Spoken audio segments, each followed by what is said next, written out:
wabarakatuh.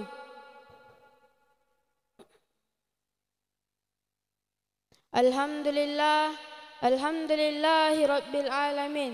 Assalatu wassalamu ala ashrafil anbiya'i wal mursalin sayyidina Muhammadin wa ala alihi wa ashabihi ajma'in. Amma ba'd. Pertama-tama, marilah kita panjatkan puja dan puji syukur kita kehadirat Allah Subhanahu wa taala yang telah memberikan kita nikmat kesempatan, nikmat kesehatan, sehingga kita dapat berkumpul di masjid yang insya Allah penuh mubarakah ini. Salawat bertangkaikan salam tak lupa kita kirimkan kepada junjungan kita, yaitu Nabiullah Muhammad sallallahu alaihi wasallam, Nabi yang mengantar kita dari zaman yang gelap gelita menuju zaman yang terang menerang, atau dengan kata lain, minaz zulumati ilan nur au ila siratul mustaqim. Ma'asyiral muslimin rahimakumullah. Sebagaimana yang kita ketahui, manusia dalam menempuh perjalanan hidup tak terlepas dari berbagai macam rintangan, ibarat bumbu-bumbu di dalam kehidupan. Terkadang bumbu-bumbu itu terasa manis, terkadang terasa asin, dan terkadang terasa pahit.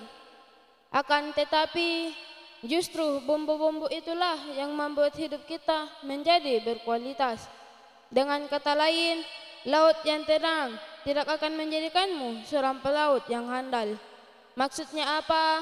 Maksudnya, kehidupan seseorang tidaklah berkualitas jika tidak disertai rintangan di dalamnya.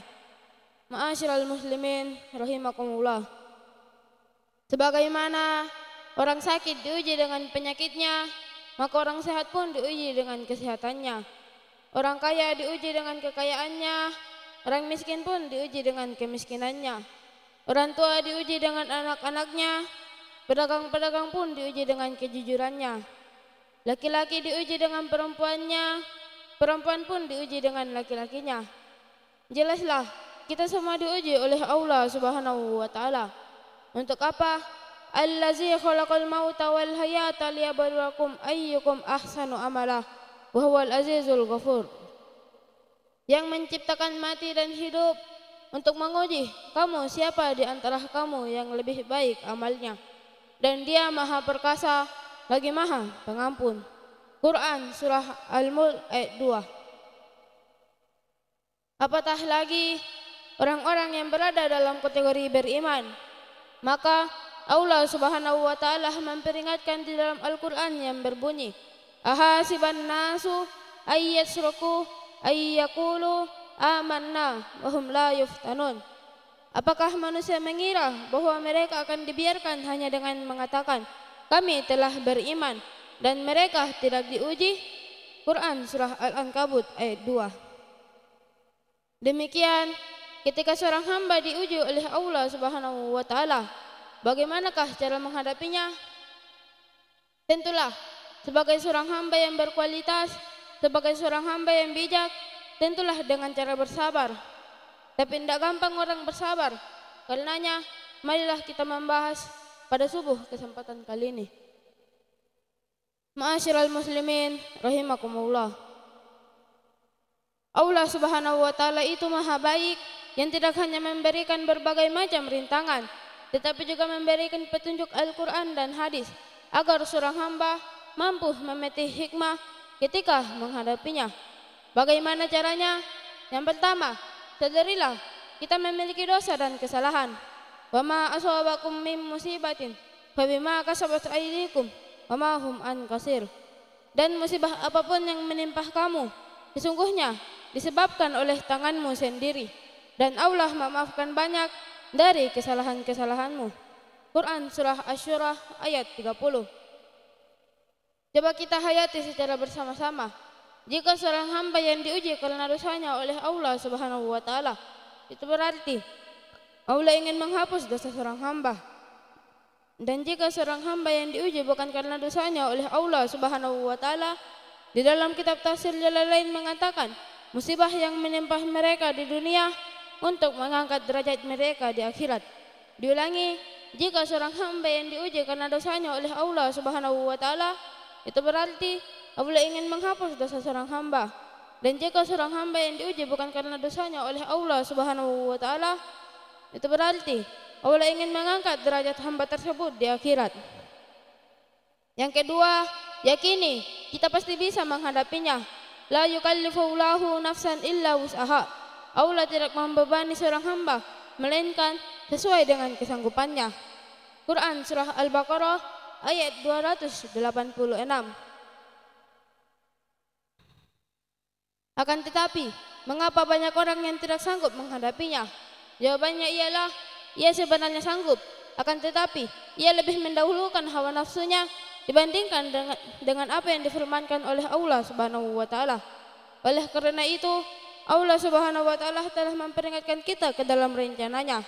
Nah, tugas kita mengandalkan Allah ke dalam rencana tersebut ialah dengan cara bukan mengandalkan hawa nafsu.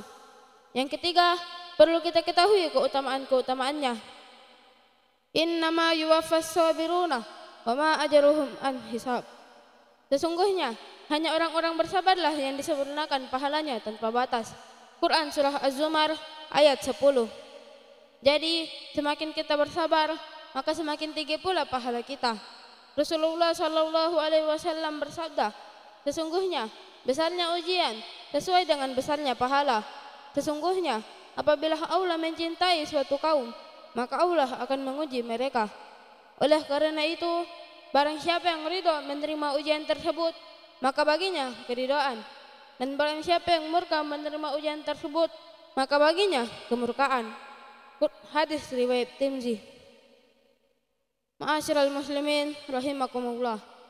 Jadi ada 3 oleh-oleh dalam kesempatan kita kali ini.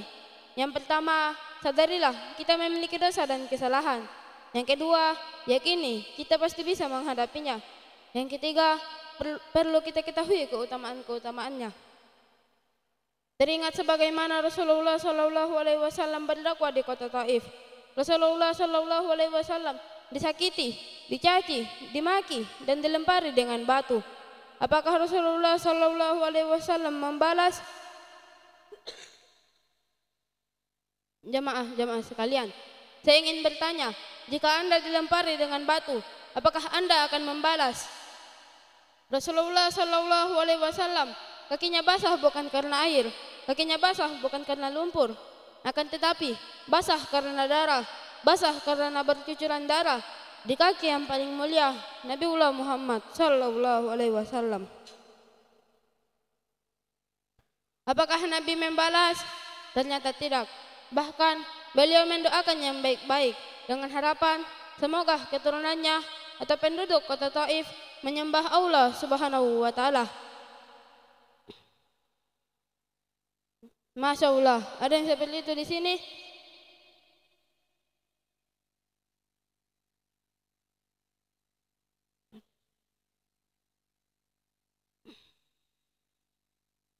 Demikian yang dapat saya sampaikan. Mohon maaf bila ada kekurangan, karena hanya Allah pemilik kesempurnaan. Dan semoga terdapat keberkahan untuk kita terapkan dalam kehidupan. Wabillahi taufik wa da'wat wal irsyad. Wassalamualaikum warahmatullahi wabarakatuh.